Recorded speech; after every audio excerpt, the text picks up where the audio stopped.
Ayu Mas yang bertugas pada Poliklinik hari ini. Boleh saya tahu dengan Ibu siapa? Ibu Liana, Usia berapa Bu? saya 35 tahun. 35 tahun. Boleh saya tahu ada keluhan apa Ibu datang kemari? Akhir-akhir ini kok dada kiri saya sakit ya dok ya, dan menjalar itu sampai ke bagian punggung belakang sih dok.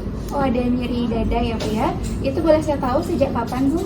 Kurang lebih kayak 5 hari yang lalu ada. 5 hari yang lalu nih. Terus untuk lokasinya tadi Ibu udah bilang di dada sebelah kiri. Iya. Apakah ada penjalaran Bu seperti Sampai ke punggung? sampai ke punggung sudah. Baik, untuk nyeri yang Ibu rasakan tersebut itu kira-kira timbulnya karena pemicu apa? Apakah karena aktivitas atau karena kegiatan lainnya? Kalau saya lagi kerja berat sih dok, abis bersih-bersih rumah itu biasanya muncul. Baik. Kemudian untuk faktor peredanya, Ibu melakukan apa? Saya belum lakuin apa-apa sih dok, cuma istirahat aja. Istirahat saja, mereda. Untuk sesak nafas, berdebar dan pusing, apakah ada Bu gejalanya? Untuk sesak ada sih dok. Sesak ada ya. Baik Bu, berdasarkan keluhan Ibu, mungkin saya izin menanyakan beberapa hal yang sekiranya penting. Apakah Ibu bersedia untuk saya wawancara sedikit? Bersedia. Baik.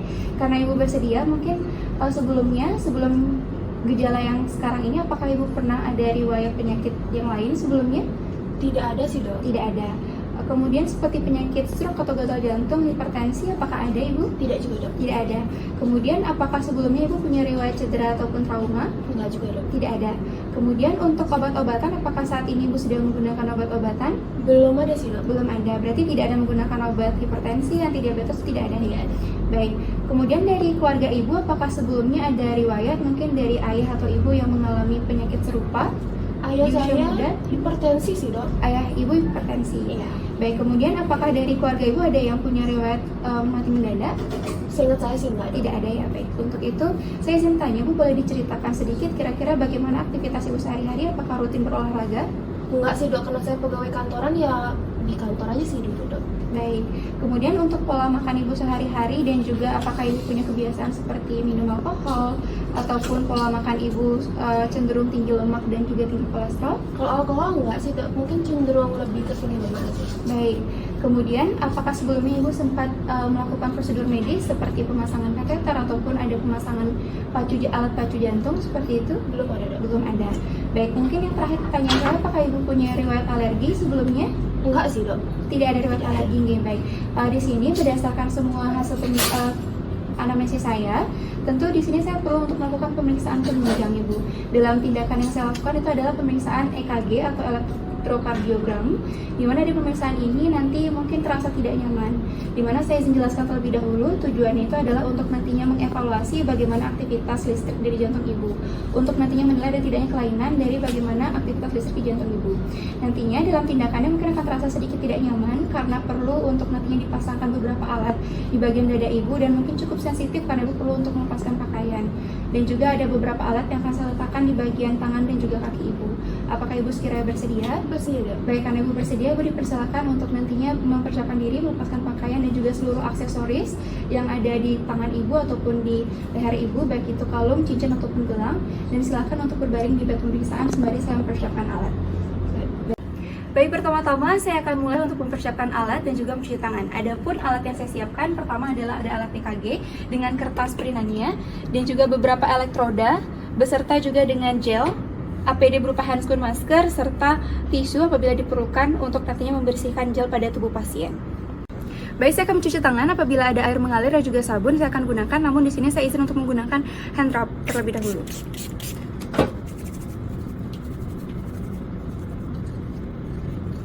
Kemudian di sini saya akan menggunakan masker dan juga menggunakan APD berupa handscoon.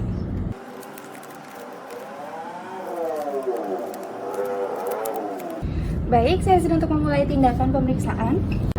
Baik Bu, di sini alat untuk pemeriksaan sudah siap untuk digunakan. Saya izin untuk melakukan pemeriksaan. Di sini Ibu sudah dalam posisi berbaring, bisa berbaring terlentang ataupun dalam posisi 45 derajat. Di sini saya akan melakukan evaluasi dari sisi kanan Ibu. Pertama-tama mohon izin Ibu sudah melepaskan pakaian Ibu, menyingkirkan semua kain di lengan baju dan juga di bagian dada bagian depan. Di sisi lain Ibu juga dimohon untuk melepaskan seluruh aksesoris baik yang berbahan logam ataupun besi, baik itu nanti dari cincin, jam tangan, gelang ataupun kalung itu bisa disingkirkan terlebih dahulu, dilepaskan. Dan juga saya izin untuk membantu menaikkan sedikit celana bagian bawah Ibu nih untuk nantinya diletakkan adanya elektroda. Di sini saya izin untuk memulai pemeriksaan Bu ya. Pertama-tama saya akan mengidentifikasi terlebih dahulu di area yang akan saya pasangkan alat elektrodanya, di mana di bagian dada, lengan ekstremitas kanan kiri, dan juga di bagian kaki. Apabila terdapat rambut berlebih akan saya singkirkan, akan saya izin untuk dibersihkan Bu ya, dan juga saya izin untuk membersihkan juga dengan alcohol swab.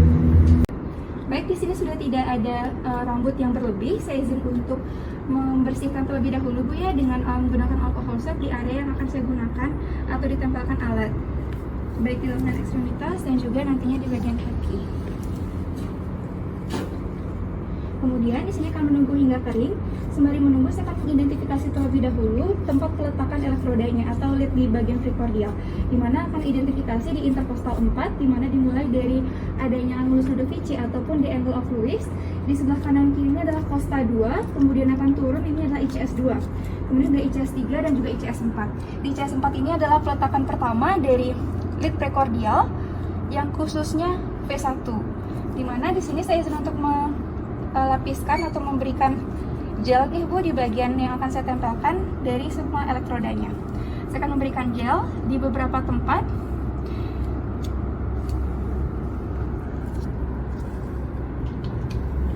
Kemudian saya juga akan mulai untuk memasangkan masing-masing leadnya, di mana ada lead precordial sebanyak 6 dan juga lead ekstremitas sebanyak 4. Di mana yang pertama-tama dari lead precordial terlebih dahulu, dimulai dari V1 atau C1 akan saya letakkan tepat pada ICS 4 atau intercostal 4 parasternal line dextra. Saya izin untuk mulai meletakkan elektrodanya nih Bu, mohon ditunggu sebentar. Baik, saya akan sudah selesai meletakkan seluruh lead precordial yang mana terdiri dari 6, di mana V1 atau C1 terletak pada intercostal 4 parasternal line dextra, kemudian V2 atau C2 itu terletak sejajar dengan V1 yakni di intercostal 4 parasternal line sinistra.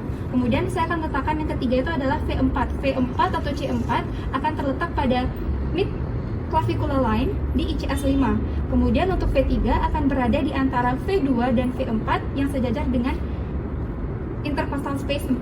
Kemudian berikutnya akan saya tempelkan V5, di mana V5 atau C5 terletak pada sejajar dengan V4, tepatnya pada anterior axillary line di ICS 5. Dan adapun yang terakhir itu adalah V6 atau C6 terletak di mid axillary line di ICS 5, sejajar dengan V4 dan juga V5. Berikutnya saya izin untuk meletakkan lead ekstremitas yang terdiri dari 4, di mana yang pertama ada right arm dan juga left arm, yang mana yang untuk tangan kanan itu berwarna merah, kemudian tangan kiri berwarna kuning, di mana saya akan mulai meletakkan secara bersama-sama dan saya pastikan peletakannya itu tidak pada penonjolan tulang. Kemudian untuk ekstremitas di bagian kaki akan saya letakkan berwarna hitam untuk kaki kanan dan juga hijau untuk kaki kiri. Saya akan letakkan secara bersama-sama dan dipastikan terhindar dari tonjolan tulang. Baik Bu, saya izin untuk memulai pemeriksaannya. Dimohonkan untuk Ibu tidak banyak bergerak, jangan dulu berbicara, dan jangan memegang apapun. Di sini saya akan mulai pemeriksaan dan mohon untuk tetap rileks. Di sini saya akan mulai untuk mengaktifkan dari alat EKG. Mohon ditunggu ya Bu, karena sistemnya masih loading.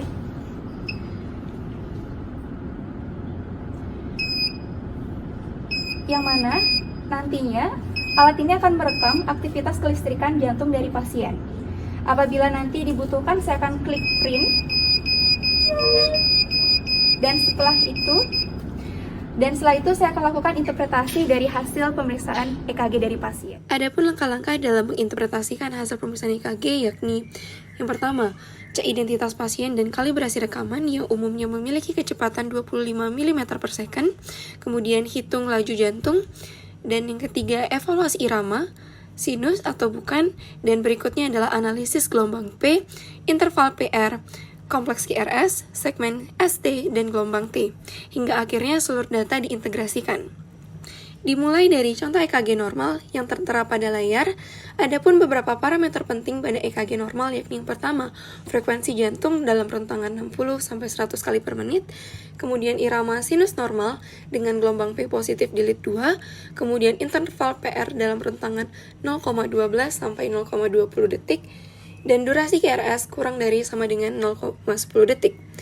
Dan juga segmen ST isoelektrik dengan gelombang T positif di sebagian besar lead kecuali AVR dan V1. Sesuai pada layar, itu merupakan contoh EKG normal. Berikutnya, pada student project ini akan mengangkat kasus terkait dengan STEMI atau ST elevation myocardial infarctions yang merupakan sindrom koroner akut yang ditandai dengan adanya elevasi segmen ST pada EKG. Adapun kriteria STEMI di EKG antara lain yang pertama, elevasi segmen ST lebih dari sama dengan 1 mm di dua lead yang berdampingan, kecuali V1 sampai V3 yang memerlukan elevasi lebih dari sama dengan 2 mm pada pria pada usia lebih dari sama dengan 40 tahun. Kemudian bisa juga dikatakan lebih dari sama dengan 2,5 mm pada pria yang usianya kurang dari 40 tahun, atau lebih dari sama dengan 1,5 mm elevasi pada wanita. Kemudian, bisa juga disertai dengan gelombang Q patologis yang lebar lebih dari sama dengan 0,04 detik dan juga dalam. Dan terkadang dapat disertai pula dengan reciprocal ST depression di lead yang berlawanan. Berikut adalah informasi terkait lokasi infark miokard pada EKG berdasarkan lead dan juga arteri koroner yang terlibat. Jika terdapat elevasi pada segmen ST pada lead 2, 3, dan AVF, maka ini menunjukkan infark inferior yang biasanya disebabkan oleh oklusi arteri koroner kanan atau RCA. Kemudian ST elevasi pada V1 dan V2 mengindikasikan infark anteroseptal yang umumnya disebabkan oleh oklusi left anterior descending atau LAD di bagian awal. Kemudian ST elevasi pada V3 dan V4 berarti infark anteroapikal yang juga berasal dari oklusi LAD tetapi di bagian lebih distal. Kemudian ST elevasi pada lead V5 dan V6 menunjukkan infark anterolateral seringkali akibat sumbatan pada arteri sirkumflexa atau CX. Kemudian, ST elevasi di lead 1 dan AVL menandakan infark lateral tinggi juga berkaitan dengan oklusi arteri sirkumflexa. Berikut ini adalah contoh tampilan dari EKG STEMI anteroseptal dengan adanya ST elevasi pada V1 dan V2 dan juga V3. Baik Bu, saya sudah mendapatkan hasil pemeriksaan dari perekaman aktivitas listrik jantung Ibu, di mana saya izin untuk melepaskan seluruh elektroda yang ada di bagian tubuh Ibu. Nggih.